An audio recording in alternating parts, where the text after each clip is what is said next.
ಹಸಿರು ವಲಯದಲ್ಲಿ ತಲೆ ಎತ್ತಿವೆ ವಾಣಿಜ್ಯ ಕಟ್ಟಡಗಳು. ಇದಕ್ಕೆ ಸಂಬಂಧಪಟ್ಟಂತೆ ಒಂದು ಬ್ರೇಕಿಂಗ್ ನ್ಯೂಸ್ ಲಭ್ಯವಾಗ್ತಾ ಇದೆ. ಹಸಿರು ವಲಯದಲ್ಲಿ ತಲೆ ಎತ್ತಿವೆ ವಾಣಿಜ್ಯ ಕಟ್ಟಡಗಳು. ಲಕ್ಷ್ಮೀಪುರ ಗ್ರಾಮದಲ್ಲಿ ಅನಧಿಕೃತ ಕಟ್ಟಡಗಳಂತೆ ಕಾರುಬಾರು ಶುರುವಾಗಿರುವಂತದ್ದು.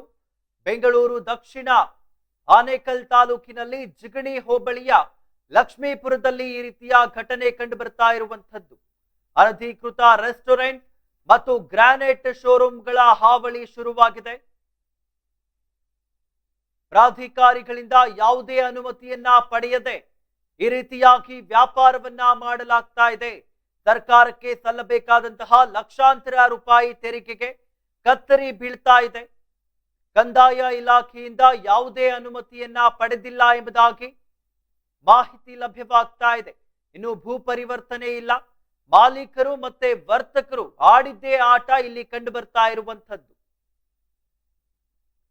ಮಂಟಪ ಗ್ರಾಮ ಪಂಚಾಯಿತಿ ನೋಟಿಸ್ಗೂ ಈ ಮಾಲೀಕರು ಬಗ್ತಾ ಇಲ್ಲ. ಮಂಟಪ ಪಿಡಿಒ ವಿರುದ್ಧವೇ ಅಕ್ರಮದ ಆರೋಪ ಕೇಳಿ ಬಂದಿರುವಂತದ್ದು. ಭೂ ಮಾಲೀಕರಿಂದ ದುಡ್ಡು ಪಡೆದು ಪಿಡಿಒ ತೆಪ್ಪಗಾದ್ರ ಎಂಬ ಒಂದು ಪ್ರಶ್ನೆ ಕೂಡ ಈಗ ಮೂಡ್ತಾ ಇರುವಂತದ್ದು. ಭೂ ಮಾಲೀಕರ ಪ್ರಭಾವಕ್ಕೆ ಅಧಿಕಾರಿಗಳು, ಕಂದಾಯ ಅಧಿಕಾರಿಗಳು ಕೂಡ ಒಳಗಾಗಿದ್ದಾರೆ. ಇನ್ನಾದ್ರೂ ಅಧಿಕಾರಿಗಳು ಎಚ್ಚೆತ್ತು ಕ್ರಮಗಳನ್ನ ಕೈಗೊಳ್ತಾರಾ ಎಂಬುದಾಗಿ. ಹಸಿರು ವಲಯದಲ್ಲಿ ಈಗ ವಾಣಿಜ್ಯ ಕಟ್ಟಡಗಳು ತಲೆ ಎತ್ತುತ್ತಾ ಇವೆ. ಲಕ್ಷ್ಮೀಪುರ ಗ್ರಾಮದಲ್ಲಿ ಅನಧಿಕೃತ ಕಟ್ಟಡಗಳದ್ದೇ ಕಾರುಬಾರು ಶುರುವಾಗಿರುವಂತದ್ದು. ಬೆಂಗಳೂರು ದಕ್ಷಿಣದ ಆನೇಕಲ್ ತಾಲೂಕಿನಲ್ಲಿ ಜಿಗಣಿ ಹೋಬಳಿಯ ಲಕ್ಷ್ಮೀಪುರದಲ್ಲಿ ಅನಧಿಕೃತ ರೆಸ್ಟೋರೆಂಟ್ ಮತ್ತು ಗ್ರಾನೈಟ್ ಶೋರೂಮ್ ಹಾವಳಿ ಶುರುವಾಗಿರುವಂತದ್ದು.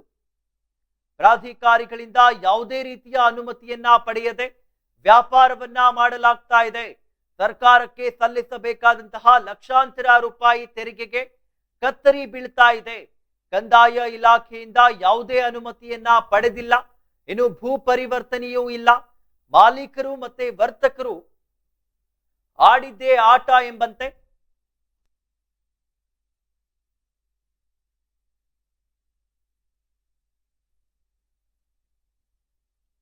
ಮಂಟಪ ಗ್ರಾಮ ಪಂಚಾಯಿತಿಯ ನೋಟಿಸ್ಗೂ ಕೂಡ ಬಗ್ಗದ ಮಾಲೀಕರು. ಇನ್ನು ಮಂಟಪ ಪಿಡಿಒ ವಿರುದ್ಧವೇ ಅಕ್ರಮದ ಆರೋಪ ಕೂಡ ಕೇಳಿ ಬಂದಿರುವಂತದ್ದು. ಭೂ ಮಾಲೀಕರಿಂದ ದುಡ್ಡನ್ನ ಪಡೆದು ಪಿಡಿಒ ತೆಪ್ಪಗಾದ್ರ ಎಂಬುದಾಗಿ ಕೂಡ ಈಗ ಒಂದು ಸಂಶಯ ವ್ಯಕ್ತವಾಗ್ತಾ ಇದೆ. ಭೂ ಮಾಲೀಕರ ಪ್ರಭಾವಕ್ಕೆ ಕಂದಾಯ ಅಧಿಕಾರಿಗಳು ಕೂಡ ಒಳಗಾಗಿದ್ದಾರಾ? ಇನ್ನಾದ್ರೂ ಇಲ್ಲಿನ ಅಧಿಕಾರಿಗಳು ಎಚ್ಚೆತ್ತುಕೊಂಡು ಕ್ರಮವನ್ನ ಕೈಗೊಳ್ತಾರಾ ಎಂಬುದಾಗಿ ಕಾದ್ ನೋಡ್ಬೇಕಾಗಿರುವಂತದ್ದು. ಹಸಿರು ವಲಯದಲ್ಲಿ ವಾಣಿಜ್ಯ ಕಟ್ಟಡಗಳು ತಲೆ ಎತ್ತುತ್ತಾ ಇವೆ. ಲಕ್ಷ್ಮೀಪುರ ಗ್ರಾಮದಲ್ಲಿ ಅನಧಿಕೃತ ಕಟ್ಟಡಗಳದ್ದೇ ಕಾರುಬಾರು ಶುರುವಾಗಿದೆ. ಬೆಂಗಳೂರು ದಕ್ಷಿಣದ ಆನೇಕಲ್ ತಾಲೂಕಿನ ಜಿಗಣಿ ಹೋಬಳಿಯ ಲಕ್ಷ್ಮೀಪುರದಲ್ಲಿ ಈ ಒಂದು ಘಟನೆ ಕಂಡು ಬರ್ತಾ ಇರುವಂತದ್ದು. ಅನಧಿಕೃತ ರೆಸ್ಟೋರೆಂಟ್ ಮತ್ತು ಗ್ರಾನೈಟ್ ಶೋರೂಮ್ನ ಹಾವಳಿ ಶುರುವಾಗಿದೆ. ಪ್ರಾಧಿಕಾರಿಗಳಿಂದ ಯಾವುದೇ ರೀತಿಯ ಅನುಮತಿಯನ್ನ ಪಡೆಯದೆ ವ್ಯಾಪಾರವನ್ನ ಮಾಡಲಾಗ್ತಾ ಇದೆ. ಸರ್ಕಾರಕ್ಕೆ ಸಲ್ಲಿಸಬೇಕಾದಂತಹ ಲಕ್ಷಾಂತರ ರೂಪಾಯಿ ತೆರಿಗೆಗೆ ಕತ್ತರಿ ಬೀಳ್ತಾ ಇದೆ. ಕಂದಾಯ ಇಲಾಖೆಯಿಂದ ಯಾವುದೇ ಅನುಮತಿಯನ್ನ ಪಡಿತಾ ಇಲ್ಲ. ಭೂ ಪರಿವರ್ತನೆಯನ್ನ ಕೂಡ ಮಾಡಿಲ್ಲ. ಮಾಲೀಕರು ಮತ್ತೆ ವರ್ತಕರು ಆಡಿದ್ದೇ ಆಟ ಇಲ್ಲಿ ಕಂಡು ಬರ್ತಾ ಇದೆ. ಮಂಟಪ ಗ್ರಾಮ ಪಂಚಾಯಿತಿಯ ನೋಟಿಸ್ಗೂ ಕೂಡ ಇಲ್ಲಿನ ಮಾಲೀಕರು ಬಗ್ತಾ ಇಲ್ಲ. ಮಂಟಪ ಪಿಡಿಒ ವಿರುದ್ಧವೇ ಈ ಒಂದು ಅಕ್ರಮದ ಆರೋಪ ಕೇಳಿ ಬರ್ತಾ ಇದೆ. ಭೂ ಮಾಲೀಕರಿಂದ ದುಡ್ಡನ್ನ ಪಡೆದು ಪಿಡಿಒ ತೆಪ್ಪಗಾದ್ರ ಎಂಬುದಾಗಿ ಕೂಡ ಈಗ ಸಂಶಯ ವ್ಯಕ್ತವಾಗ್ತಾ ಇದೆ. ಭೂ ಮಾಲೀಕರ ಪ್ರಭಾವಕ್ಕೆ ಕಂದಾಯ ಅಧಿಕಾರಿಗಳು ಕೂಡ ಒಳಗಾಗಿದ್ದಾರಾ ಎಂಬುದಾಗಿ ಒಂದು ಪ್ರಶ್ನೆ ಮೂಡ್ತಾ ಇದೆ. ಇನ್ನಾದ್ರೂ ಎಚ್ಚೆತ್ತುಕೊಂಡು ಅಧಿಕಾರಿಗಳು ಕ್ರಮವನ್ನ ಕೈಗೊಳ್ತಾರಾ ಎಂಬುದಾಗಿ ಕಾದ್ ನೋಡ್ಬೇಕಾಗಿರುವಂತದ್ದು.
ಎಸ್, ಆ ಹಸಿರು ವಲಯದಲ್ಲಿ ವಾಣಿಜ್ಯ ಕಟ್ಟಡಗಳು ತಲೆ ಎತ್ತಿವೆ.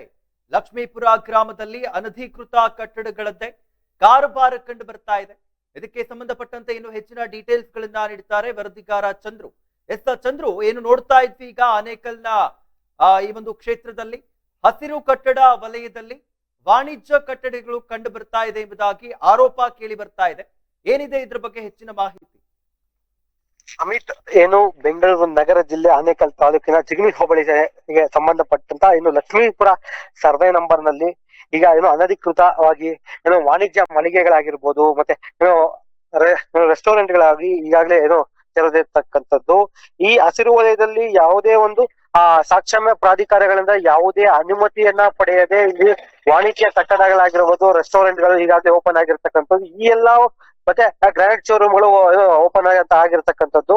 ಈ ಒಂದು ವಿಚಾರಕ್ಕೆ ಈ ಏನೋ ಕಳೆದ ಒಂದು ತಿಂಗಳ ಹಿಂದೆ ಏನೋ ಅನಧಿಕೃತವಾಗಿ ಜನರಲ್ ಲೈಸೆನ್ಸ್ ನ ಮಂಟಪ ಗ್ರಾಮ ಪಂಚಾಯತಿಯಿಂದ ಇಶ್ಯೂ ಆಗಿದೆ ಅನ್ನೋದನ್ನ ಇದೇ ನಮ್ಮ ಇಡನ್ಸ್ ವಾಹಿನಿಯ ಸುದ್ದಿಯನ್ನ ಮಾಡಿದ್ವಿ. ಈ ಒಂದು ವಿಚಾರವಾಗಿ ಈಗಾಗಲೇ ತನಿಖೆ ಕೂಡ ನಡೀತಿದೆ. ಆದ್ರೂ ಕೂಡ ಇಲ್ಲಿನ ಏನು ಕಂದಾಯ ಅಧಿಕಾರಿಗಳು ಇಲ್ಲಿಗೆ ವರದಿಯನ್ನ ಮಾಡಿದ್ದಾರೆ, ಮತ್ತೆ ಗ್ರಾಮ ಪಂಚಾಯತಿಯಿಂದ ನೋಟಿಸ್ ಅನ್ನ ನೀಡಿದ್ದಾರೆ. ಯಾವುದಕ್ಕೂ ಕ್ಯಾರೆ ಅನ್ನದೇ ಇಲ್ಲಿನ ಏನು ಭೂ ಮಾಲೀಕರಾಗಿರ್ಬೋದು, ಮತ್ತೆ ರೆಸ್ಟೋರೆಂಟ್ ಆಗಿರ್ಬೋದು, ಮತ್ತೆ ಸಂಬಂಧಪಟ್ಟ ವಾಣಿಜ್ಯ ಮಳಿಗೆಗಳ ಮಾಲೀಕರಾಗಿರ್ಬೋದು ಕ್ಯಾರೆ ಅನ್ನದೇ ತಮ್ಮ ದೈನಂದಿನವಾಗಿ ತಮ್ಮ ಬಿಸ್ನೆಸ್ ಅನ್ನ ಮಾಡಿರ್ತಕ್ಕಂಥದ್ದು. ಈ ಒಂದು ವಿಚಾರವಾಗಿ ಸಾಕಷ್ಟು ಲಕ್ಷಾಂತರ ರೂಪಾಯಿಯ ಒಂದು ತೆರಿಗೆ ಈಗಾಗಲೇ ಸರ್ಕಾರಕ್ಕೆ ನಷ್ಟವನ್ನ ಉಂಟು ಮಾಡ್ತಾ ಇದ್ದಾರೆ.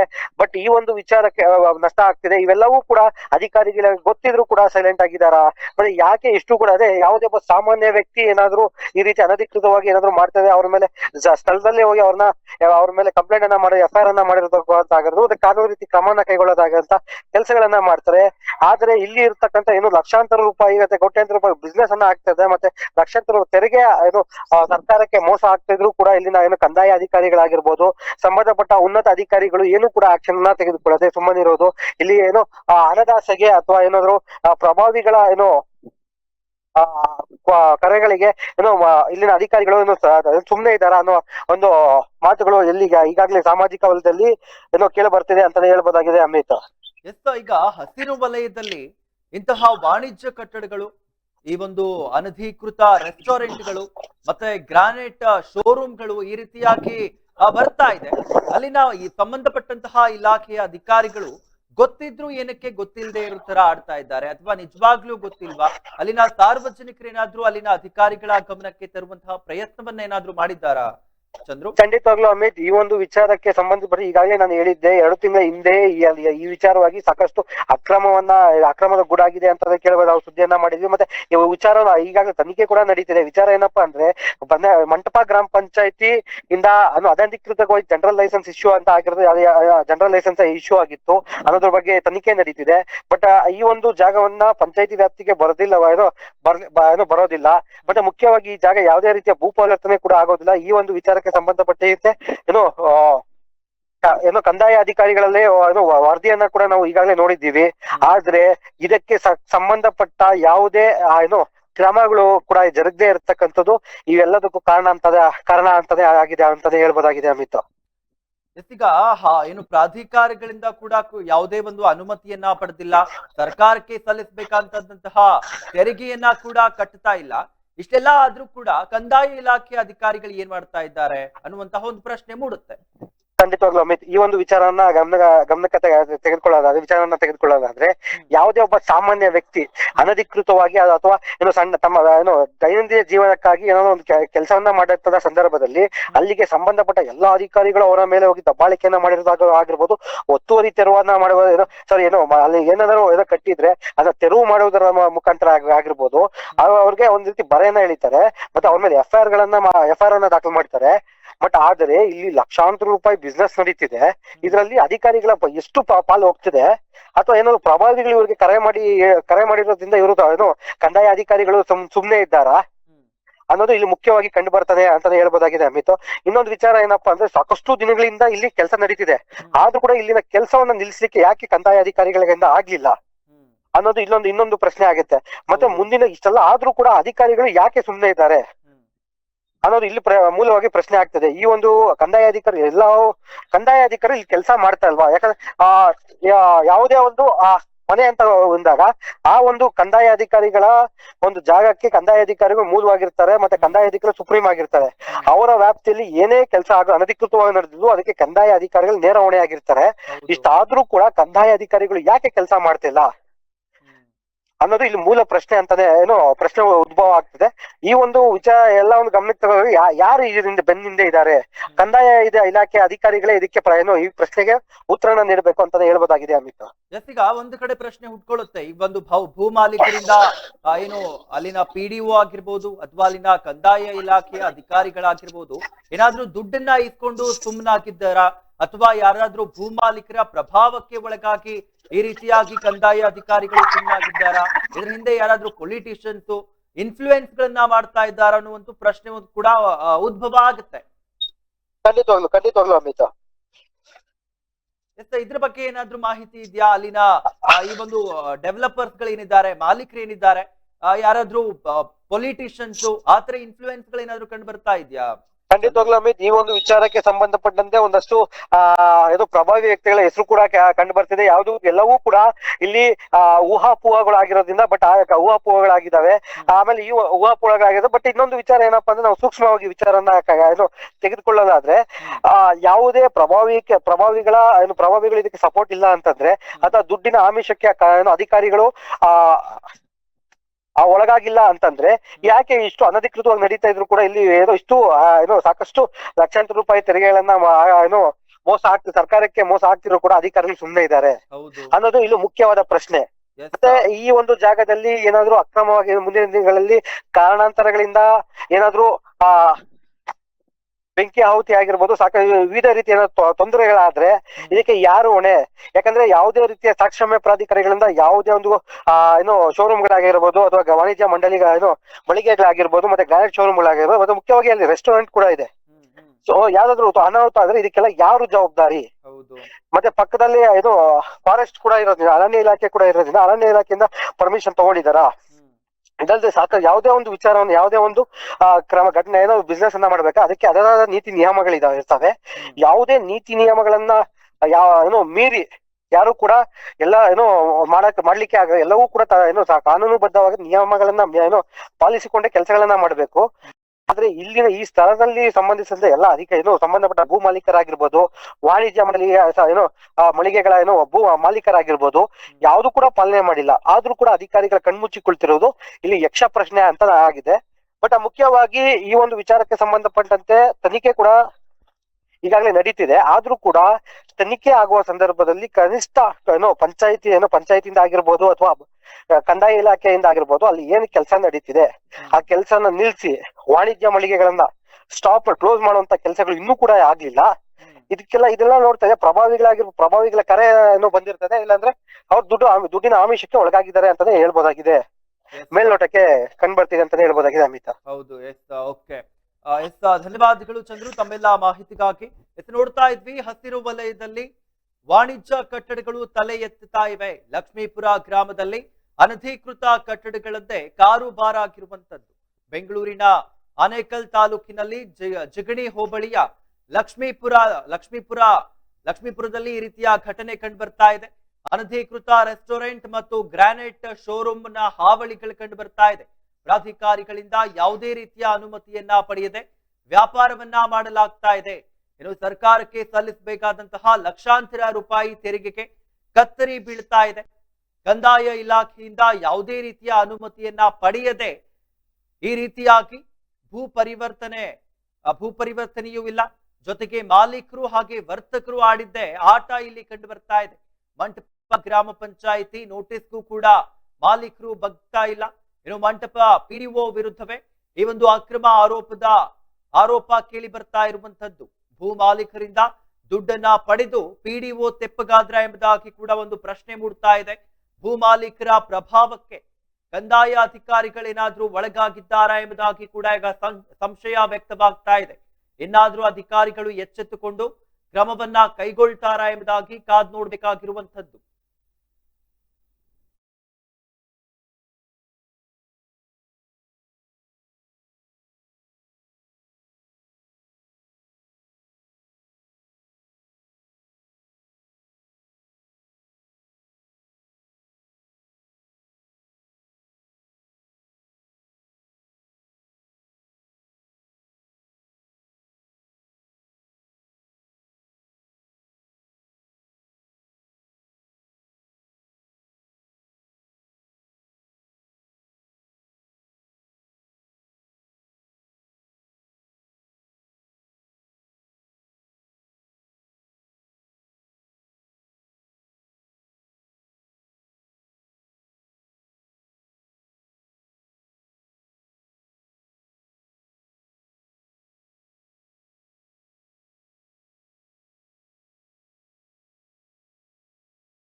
ಈ ಒಂದು ವಿಷಯ ತಮ್ಮ ಗಮನಕ್ಕೆ ಬಂದಿದ್ಯಾ ಸರ್?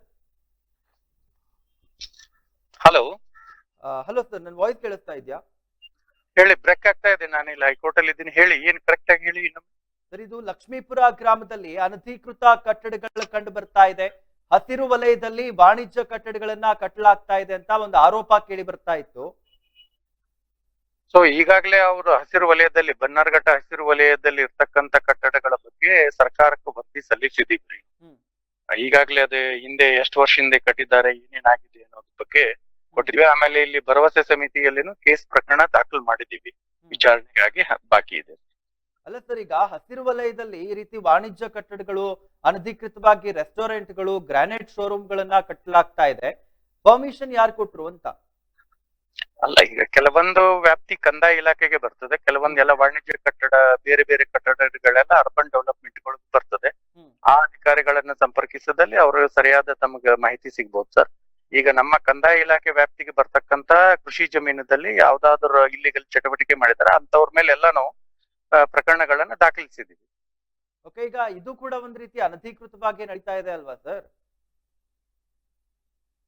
ಅಲ್ಲ, ಅದ್ರ ಬಗ್ಗೆ ಪ್ರಕರಣ ದಾಖಲಿಸಿದೀವ್ರಿ ನಾವು. ಕ್ರಮ ಯಾವ ರೀತಿ ತನಿಖೆಗಳನ್ನ ಕೈಗೊಳ್ಳಲಾಗ್ತಾ ಇದೆ? ಅದು ಈಗ ಫೋನ್ ನಲ್ಲಿ ಹೆಂಗ್ ಹೇಳಕ್ ಆಗತ್ತೆ ಹೇಳ್ರಿ? ನೀವು ನನಗ ಕೊಟ್ರೆ ಎಲ್ಲ ಮಾಹಿತಿಯನ್ನು ತಮ್ಮ ಇದಕ್ ಕಳಿಸ್ತೀನಿ. ನಾನು ಯಾವ ಇಂಡಿವಿಜುವಲ್ ಆಗಿ ಪ್ರಕರಣ ಯಾವ ರೀತಿಯಾಗಿ ದಾಖಲಿಸಿದೀವಿ ಅನ್ನೋದ್ ಬಗ್ಗೆ ದಾಖಲೆಯನ್ನು ನಾವು ಪೂರೈಸಬಹುದು ತಮ್ಮ.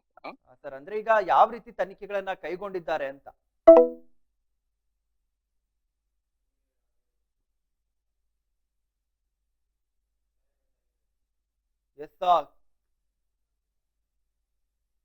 ಕರೆ ಕಡಿತಗೊಂಡಿದೆ. ನೋಡ್ತಾ ಇದ್ವಿ, ಹಸಿರು ವಲಯದಲ್ಲಿ ವಾಣಿಜ್ಯ ಕಟ್ಟಡಗಳು ತಲೆ ಎತ್ತುತ್ತಾ ಇದೆ.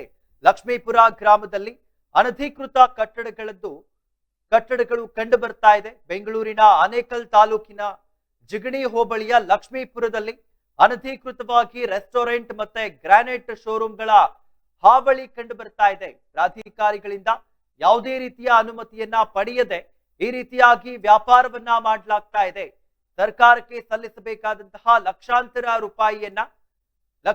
ರೂಪಾಯಿಯ ತೆರಿಗೆ ಹಣವನ್ನ ಕತ್ತರಿ ಹಾಕಲಾಗ್ತಾ ಇದೆ ಎಂಬುದಾಗಿ ಆರೋಪ ಕೇಳಿ ಬರ್ತಾ ಇತ್ತು. ಇನ್ನು ಕಂದಾಯ ಇಲಾಖೆಯಿಂದ ಯಾವುದೇ ಅನುಮತಿಯನ್ನ ಪಡೆಯದೆ, ಭೂ ಪರಿವರ್ತನೆ ಇಲ್ಲದೆ ಮಾಲೀಕರು ಮತ್ತೆ ವರ್ತಕರು ಒಂದು ರೀತಿಯ ಆಟವನ್ನ ಆಡ್ತಾ ಇದ್ದಾರೆ. ಮಂಟಪ ಗ್ರಾಮ ಪಂಚಾಯಿತಿಯ ನೋಟಿಸ್ಗೂ ಕೂಡ ಬಗ್ಗದೆ ಮಾಲೀಕರು, ಇನ್ನು ಮಂಟಪ ಪಿಡಿಒ ವಿರುದ್ಧವೇ ಅಕ್ರಮ ಆರೋಪ ಕೇಳಿ ಬರ್ತಾ ಇತ್ತು. ಇದಕ್ಕೆ ಸಂಬಂಧಪಟ್ಟಂತೆ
ಹಸಿರು ವಲಯದಲ್ಲಿ ವಾಣಿಜ್ಯ ಕಟ್ಟಡಗಳು ತಲೆ ಎತ್ತುತ್ತಾ ಇವೆ ಎಂಬುದಾಗಿ ಆರೋಪ ಕೇಳಿ ಬರ್ತಾ ಇತ್ತು. ಇದಕ್ಕೆ ಸಂಬಂಧಪಟ್ಟಂತೆ ಇನ್ನು ಹೆಚ್ಚಿನದಾಗಿ ಮಾತನಾಡಲಿಕ್ಕೆ ನಮ್ಮ ಜೊತೆಗೆ ಆನೇಕಲ್ ಉಪ ತಹಶೀಲ್ದಾರ್ ಆದಂತಹ ಚಂದ್ರಶೇಖರ್ ಅವರು ದೂರವಾಣಿ ಸಂಪರ್ಕದ ಮೂಲಕ ಜಾಯಿನ್ ಆಗಿದ್ದಾರೆ. ಸರ್, ಇನ್ನು ನೋಡ್ತಾ ಇದ್ವಿ ಹಸಿರು ವಲಯದಲ್ಲಿ ಈ ಒಂದು ವಾಣಿಜ್ಯ ಕಟ್ಟಡಗಳು, ಈ ಒಂದು ಅನಧಿಕೃತವಾಗಿ ರೆಸ್ಟೋರೆಂಟ್ಗಳು, ಗ್ರಾನೈಟ್ ಶೋರೂಮ್ಗಳು, ಈ ಒಂದು ಶಾಪ್ಸ್ ಗಳೆಲ್ಲ ಓಪನ್ ಆಗ್ತಾ ಇದೆ ಅಂತ ಒಂದು ಆರೋಪ ಕೇಳಿ ಬರ್ತಾ ಇತ್ತು. ಇದು ತಮ್ಮ ಗಮನಕ್ಕೆ ಬಂದಿದ್ಯಾ ಸರ್? ಏನ್ ಪ್ರಕರಣ ಇದು?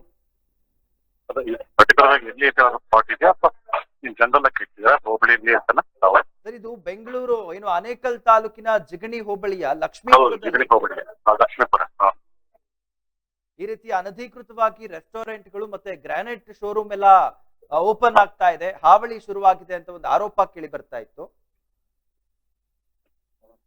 ಲಕ್ಷ್ಮೀಪುರ ವಿಲೇಜ್ಗೆ ಒಂದು ಈ ತರ ನಾವು ಏನ್ ಇಟ್ಟಿದ್ರಿ ಅದನ್ನ ಈಗ ಸ್ಪಾಟ್ ವಿಸಿಟ್ ಮಾಡಿ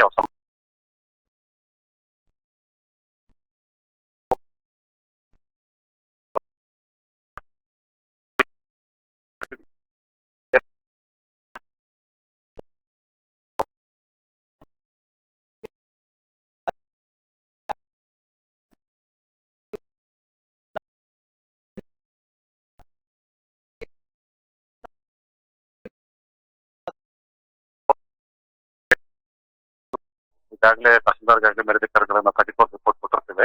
ಅದರ ಅನುಸರಿಸಿ ನಾವು ಪಾಣಿಗಳಲ್ಲಿ ಅದು ಇಲ್ಲಿಗಲ್ ಲೇಔಟ್ ಅಥವಾ ಕ್ರಮ ಮೆನ್ಷನ್ ಮಾಡೋದಕ್ಕೆ ಕ್ರಮ ವಹಿಸೋದಕ್ಕೂ ಮೀನ್ ಟೈಮ್ ಅದನ್ನ ಇಲ್ಲಿಗಲ್ ಲೇಔಟ್ ಆಗಿ ರಿಜಿಸ್ಟರ್ ಮಾಡೋದಕ್ಕೆ ತಹಸೀಲ್ದಾರ್ಗಳಲ್ಲಿ ಪತ್ರ ಬರೆಯೋದಕ್ಕೂ ಕೂಡ ಕ್ರಮ ವಹಿಸಲಾಗಿದೆ. ಆದಾಗ್ಯೂ ತಾವೊಂದು ಏನು ಹೇಳ್ತಿದ್ವಿ ಸಂಬಂಧ ಈಗಿಂದೀಗಲೇ ನಾವು ಮತ್ತೆ ನಾವು ಸ್ಪಾಟ್ ವಿಸಿಟ್ ಮಾಡಿ ಅದನ್ನ ಪರಿಶೀಲನೆ ಮಾಡಿ ಲಕ್ಷ್ಮೀಪುರ ಪರ್ಟಿಕ್ಯುಲರ್ ಹೇಳಿದಿರಿ. ಲಕ್ಷ್ಮೀಪುರದಲ್ಲಿ ಯಾವುದೇ ಇದು ವಿಚಾರ ಕ್ರಮಕ್ಕೆ ಕಾನೂನುಬದ್ಧವಾಗಿ ಆಕ್ಷನ್ ತಗೋತೀವಿ. ಎಸ್ ಸರ್, ಆದಷ್ಟು ಬೇಗ ಗಮನ ಹರಿಸಿ. ಈ ರೀತಿ ಅನಧಿಕೃತವಾಗಿ ಅಲ್ಲಿ ವಾಣಿಜ್ಯ ಕಟ್ಟಡಗಳು ಓಪನ್ ಆಗ್ತಾ ಇದೆ ಅಂತ ಸುದ್ದಿ ಬರ್ತಾ ಇತ್ತು. ಎಸ್, ಧನ್ಯವಾದಗಳು ಸರ್ ಈಡೆನ್ಸ್ ನ್ಯೂಸ್ ಜೊತೆಗೆ ಮಾತಾಡಿ. Thank you sir.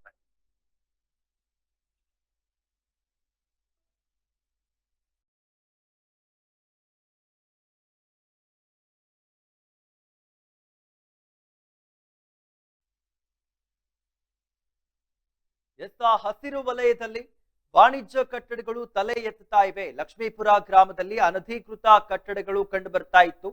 ಅನಧಿಕೃತ ರೆಸ್ಟೋರೆಂಟ್ಗಳು ಮತ್ತು ಗ್ರಾನೈಟ್ ಶೋರೂಮ್ಗಳು ಕೂಡ, ಅಲ್ಲಿನ ಮಾಲೀಕರು ಕೂಡ ಒಂದು ರೀತಿಯ ಪ್ರಾಧಿಕಾರಿಗಳಿಂದ ಯಾವುದೇ ಅನುಮತಿಯನ್ನ ಪಡೆದೆ ಸರ್ಕಾರಕ್ಕೆ ಸಲ್ಲಿಸಬೇಕಾದಂತಹ ಲಕ್ಷಾಂತರ ರೂಪಾಯಿ ತೆರಿಗೆಗೆ ಕತ್ತರಿಯನ್ನ ಹಾಕಿ, ಯಾವುದೇ ಅನುಮತಿ ಇಲ್ಲದೆ, ಭೂ ಪರಿವರ್ತನೆ ಇಲ್ಲದೆ ಮಾಲೀಕರು ಮತ್ತೆ ವರ್ತಕರು ಒಂದು ರೀತಿ ಅವರ ಆಡಿದ್ದೇ ಆಟ ಎನ್ನುವಂತೆ ನಡೀತಾ ಇತ್ತು. ಇದಕ್ಕೆ ಸಂಬಂಧಪಟ್ಟಂತೆ ಸಾಕಷ್ಟು ಮಾಹಿತಿಗಳನ್ನ ನೀಡ್ತಾ ಹೋದ್ವಿ. ಇದಕ್ಕೆ ಸಂಬಂಧಪಟ್ಟಂತೆ ಅಲ್ಲಿನ ಉಪ ತಹಶೀಲ್ದಾರ್ ಆದಂತಹ ಚಂದ್ರಶೇಖರ್ ಅವರ ಜೊತೆಗೂ ಮಾತನಾಡಿದ್ವಿ. ಅವರು ಈಗ ಈಡೆನ್ಸ್ ನ್ಯೂಸ್ ಮುಖಾಂತರವಾಗಿ ಭರವಸೆಯನ್ನ ನೀಡಿರುವಂತದ್ದು, ಈ ರೀತಿಯಾಗಿ ಅಕ್ರಮವಾಗಿ ನಡೀತಾ ಇದೆ ಅಂದ್ಮೇಲೆ ಕ್ರಮಗಳನ್ನ ತೆಗೆದುಕೊಳ್ತೇವೆ, ಸ್ಪಾಟ್ ವಿಸಿಟ್ ಅನ್ನ ಮಾಡಿ ಕ್ರಮಗಳನ್ನ ತೆಗೆದುಕೊಳ್ತೇವೆ ಎಂಬುದಾಗಿ ಈಗ ಭರವಸೆಯನ್ನ ನೀಡ್ತಾ ಇರುವಂತದ್ದು.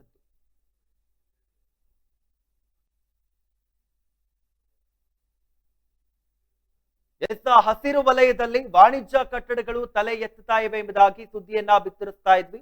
ಇದಕ್ಕೆ ಸಂಬಂಧಪಟ್ಟಂತೆ ಈಗ ಇನ್ನೊಂದು ಅಪ್ಡೇಟ್ಸ್ ಲಭ್ಯವಾಗ್ತಾ ಇದೆ. ಹಸಿರು ವಲಯದಲ್ಲಿ ತಲೆ ಎತ್ತಿವೆ ವಾಣಿಜ್ಯ ಕಟ್ಟಡಗಳು. ಕಂದಾಯ ಇಲಾಖೆ ವ್ಯಾಪ್ತಿಗೆ ಬರುವ ಕಟ್ಟಡಗಳಿಗೆ ನೋಟಿಸ್ ಅನ್ನ ನೀಡಲಾಗಿದೆ. ನಮ್ಮ ಇಲಾಖೆಗೆ ಸಂಬಂಧಪಟ್ಟ ಕಟ್ಟಡಗಳ ತೆರವಿಗೆ ನೋಟಿಸ್ ಅನ್ನ ನೀಡಲಾಗುತ್ತೆ. ಕೂಡಲೇ ಸ್ಥಳಕ್ಕೆ ಭೇಟಿಯನ್ನ ನೀಡಿ ಪರಿಶೀಲನೆಯನ್ನ ನಡೆಸ್ತೇನೆ ಎಂಬುದಾಗಿ ಈಗ ಈಡೆನ್ಸ್ ನ್ಯೂಸ್ಗೆ ಆನೇಕಲ್ ಉಪ ತಹಸೀಲ್ದಾರ ಚಂದ್ರಶೇಖರ್ ಹೇಳಿಕೆಯನ್ನ ನೀಡಿರುವಂತದ್ದು. ಹಸಿರು ವಲಯದಲ್ಲಿ ವಾಣಿಜ್ಯ ಕಟ್ಟಡಗಳು ತಲೆ ಎತ್ತಿವೆ ಎಂಬುದಾಗಿ ಆರೋಪ ಕೇಳಿ ಬರ್ತಾ ಇತ್ತು. ಕಂದಾಯ ಇಲಾಖೆ ವ್ಯಾಪ್ತಿಗೆ ಬರುವಂತಹ ಕಟ್ಟಡಗಳಿಗೆ ನೋಟಿಸ್ ಅನ್ನ ನೀಡ್ತೇವೆ. ಇನ್ನು ನಮ್ಮ ಇಲಾಖೆಗೆ ಸಂಬಂಧಪಟ್ಟಂತಹ ಕಟ್ಟಡಗಳ ತೆರವಿಗೆ ನೋಟಿಸ್ ಅನ್ನ ನೀಡಲಾಗುತ್ತೆ. ಕೂಡಲೇ ಸ್ಥಳಕ್ಕೆ ಭೇಟಿಯನ್ನ ನೀಡಿ ಪರಿಶೀಲನೆಯನ್ನ ನಡೆಸ್ತೇನೆ ಎಂಬುದಾಗಿ ಈಗ ಈಡೆನ್ಸ್ ನ್ಯೂಸ್ಗೆ ಆನೇಕಲ್ ಉಪ ತಹಸೀಲ್ದಾರ ಚಂದ್ರಶೇಖರ್ ಹೇಳಿಕೆಯನ್ನ ನೀಡಿರುವಂತದ್ದು. ಹಸಿರು ವಲಯದಲ್ಲಿ ಈ ಒಂದು ವಾಣಿಜ್ಯ ಕಟ್ಟಡಗಳು ತಲೆ ಎತ್ತಿವೆ. ಲಕ್ಷ್ಮೀಪುರ ಗ್ರಾಮದಲ್ಲಿ ಅನಧಿಕೃತವಾಗಿ ಕಟ್ಟಡಗಳದ್ದೇ ಕಾರುಬಾರು ಶುರುವಾಗಿತ್ತು. ಬೆಂಗಳೂರು ದಕ್ಷಿಣದ ಆನೇಕಲ್ ತಾಲೂಕಿನಲ್ಲಿ ಜಿಗಣಿ ಹೋಬಳಿಯ ಲಕ್ಷ್ಮೀಪುರದಲ್ಲಿ ಅನಧಿಕೃತ ರೆಸ್ಟೋರೆಂಟ್ ಮತ್ತೆ ಗ್ರಾನೈಟ್ ಶೋರೂಮ್ನ ಹಾವಳಿ ಶುರುವಾಗಿತ್ತು. ಪ್ರಾಧಿಕಾರಿಗಳಿಂದ ಯಾವುದೇ ಅನುಮತಿಯನ್ನ ಪಡೆಯದೆ ವ್ಯಾಪಾರವನ್ನ ಮಾಡಲಾಗ್ತಾ ಇತ್ತು. ಇನ್ನು ಸರ್ಕಾರಕ್ಕೆ ಸಲ್ಲಿಸಬೇಕಾದಂತಹ ಲಕ್ಷಾಂತರ ರೂಪಾಯಿಯ ತೆರಿಗೆಗೆ ಕತ್ತರಿಯನ್ನ ಹಾಕಲಾಗಿತ್ತು. ಕಂದಾಯ ಇಲಾಖೆಯಿಂದ ಯಾವುದೇ ಅನುಮತಿಯನ್ನ ಪಡೆಯದೆ ಭೂ ಪರಿವರ್ತನೆಯನ್ನ ಮಾಡದೆ ಭೂ ಮಾಲೀಕರು ಹಾಗೆ ವರ್ತಕರು ಆಡಿದ್ದೇ ಆಟ ಎಂಬಂತೆ ಮಂಟಪ ಗ್ರಾಮ ಪಂಚಾಯಿತಿ ನೋಟಿಸ್ಗೂ ಬಗ್ಗದೆ ಮಾಲೀಕರು ಒಂದು ರೀತಿಯ ದರ್ಪವನ್ನ ತೋರಿಸ್ತಾ ಇದ್ರು. ಈ ಒಂದು ವಿಷಯವನ್ನ ಅಲ್ಲಿನ ಉಪ ತಹಸೀಲ್ದಾರ್ ಚಂದ್ರಶೇಖರ್ ಅವರ ಗಮನಕ್ಕೆ ಈಡೆನ್ಸ್ ನ್ಯೂಸ್ ತಂದಿರುವಂತದ್ದು. ಈಗ ಈಡೆನ್ಸ್ ನ್ಯೂಸ್ ಮುಖಾಂತರವಾಗಿ ಉಪ ತಹಸೀಲ್ದಾರ್ ಚಂದ್ರಶೇಖರ್ ಅವರು ಹೇಳಿರುವಂತದ್ದು, ಕೂಡಲೇ ಸ್ಥಳಕ್ಕೆ ಭೇಟಿಯನ್ನ ನೀಡ್ತೇನೆ, ನೋಟಿಸ್ ಅನ್ನ ನೀಡಲಾಗುತ್ತೆ, ಹಾಗೆ ಸೂಕ್ತವಾದ ಕ್ರಮಗಳನ್ನ ಈಗ ತೆಗೆದುಕೊಳ್ತೇವೆ ಎಂಬುದಾಗಿ ಈಡೆನ್ಸ್ ನ್ಯೂಸ್ಗೆ ಮಾಹಿತಿಯನ್ನ ನೀಡಿರುವಂತದ್ದು.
ಕ್ರ್ಯಾಶ್ ಕೋರ್ಸ್ ಅಂದರೆ ಒಂದು ಅಲ್ಪಾವಧಿ ಕೋರ್ಸ್ ಸರ್. ಇದು ಶಾರ್ಟ್ ಟರ್ಮ್ ಕೋರ್ಸ್ ಅಂತ ಕರಿತೀವಿ ಈ ಕೋರ್ಸ್ನ. 30 ಡೇಸಿಂದ 45 ಡೇಸು ಇರುತ್ತೆ ಕ್ರ್ಯಾಶ್ ಕೋರ್ಸು. ಬೆಳಗ್ಗೆ 8ರಿಂದ ಸಾಯಂಕಾಲ 8 ಗಂಟೆವರೆಗೂ ಕೋಚಿಂಗ್ ವ್ಯವಸ್ಥೆ ಇರುತ್ತೆ. ಪ್ರತಿ ಸಬ್ಜೆಕ್ಟು ಅಂದರೆ ಫಿಸಿಕ್ಸ್, ಕೆಮಿಸ್ಟ್ರಿ, ಬಾಟ್ನಿ, ಝುವಾಲಜಿ ಪ್ರತಿ ಸಬ್ಜೆಕ್ಟು ಕೂಡ 1.5 ಅವರ್ ಟೀಚಿಂಗ್ ಮಾಡ್ತೀವಿ, 90 ಮಿನಿಟ್ಸು. ಮತ್ತು ಡೈಲಿ ಟೆಸ್ಟು ಕೂಡ ನಾವು ಕಂಡಕ್ಟ್ ಮಾಡ್ತೀವಿ ಪ್ರತಿದಿನನೂ. ಎಕ್ಸೆಲ್ ಅಕಾಡೆಮಿಯಿಂದ ನಾವು ಏನು ಮಾಡ್ತೀವಿ, ಕಾನ್ಸೆಪ್ಟ್ ಮಾತ್ರನೇ ಹೇಳ್ಕೊಡ್ತೀವಿ. ನೀಟಿಗೆ ಬರೋ ಕಾನ್ಸೆಪ್ಟು, CETಗೆ ಬರೋ ಕಾನ್ಸೆಪ್ಟೇ ಹೇಳ್ಕೊಡ್ತೀವಿ ಆ 45 ದಿನದಲ್ಲಿ. ಅನ್ವಾಂಟೆಡ್ ಅವ್ರಿಗೆ ಚಾಪ್ಟರ್ಸ್ನ ಅವ್ರಿಗೆ ನಾವು ಓದಿಸಲ್ಲ. ಸೊ ಅದರಿಂದ ಏನಾಗುತ್ತೆ, 45 ದಿನದಲ್ಲಿ ಸಕ್ಸಸ್ ರೇಟು ಜಾಸ್ತಿ ಆಗುತ್ತೆ. ಯಾರು ಸಿಂಗಲ್ ಪೇರೆಂಟ್ಸ್ ಇದ್ದಾರೆ ಅಂಥ ಒಂದು ಮಕ್ಕಳಿಗೆ ನಾವು ಖಂಡಿತ ನಾವು ಫೀಸಲ್ಲಿ ರಿಯಾಯಿತಿ ಇರುತ್ತೆ. ಆ ಒಂದು ಮಕ್ಕಳಿಗೆ ಖಂಡಿತ ನಾವು ಫೀಸಲ್ಲಿ, ಮತ್ತು ಮೆರಿಟೋರಿಯಸ್ ಮಕ್ಕಳಿಗೆ ನಾವು ಫೀಸಲ್ಲಿ ರಿಯಾಯಿತಿ ಕೊಡ್ತೀವಿ. ನಿಮ್ಮ ತಂದೆ ತಾಯಿ ಏನು ಆಸೆ ಇಟ್ಕೊಂಡಿರ್ತಾರೋ ಆ ಆಸೆ ಪ್ರಕಾರ ನೀವು ಕೂಡ ಕೈ ಜೋಡಿಸ್ಬೇಕಾಗುತ್ತೆ. ನಾವು ಕೂಡ ನಮ್ಮ ಫ್ಯಾಕಲ್ಟೀಸಿಂದ, ನಮ್ಮ ಕಡೆಯಿಂದ ಒಳ್ಳೆ ಒಂದು ಕೋಚಿಂಗ್ ಕೊಟ್ಟು ನಾವು ಒಳ್ಳೆ ರ್ಯಾಂಕ್ ತೆಗ್ಸೋಕ್ಕೆ ನಾವು ಕೂಡ ನಿಮ್ಮ ಜೊತೆ ನಾವು ಇರ್ತೀವಿ.